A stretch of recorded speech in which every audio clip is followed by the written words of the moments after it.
பொள்ளாச்சி அருகே அரிய வகை நோயால் பாதிக்கப்பட்ட 4 வயது சிறுவன். ஒரே மகனின் உயிரை காப்பாற்ற போராடும் பெற்றோர்கள்.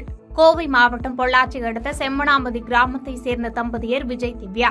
இவர்கள் விவசாயம் செய்து வருகின்றனர். இவர்களது 4 வயது மகன் உதயதீரன் தசைநார் சிதைவு நோயால் பாதிக்கப்பட்டுள்ளார்.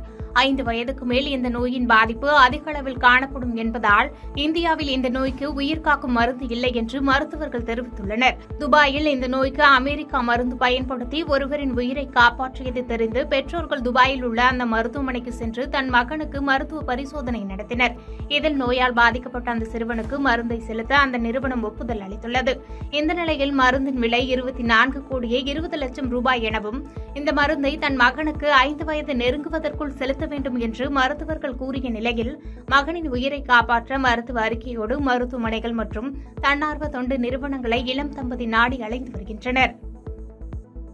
பாதகம் செய்பவரை கண்டால் நாம் பயங்கொள்ளலாகாது பாப்பா. மோதி மிதித்து விடு பாப்பா, அவர் முகத்தில் உமிழ்ந்து விடு பாப்பா.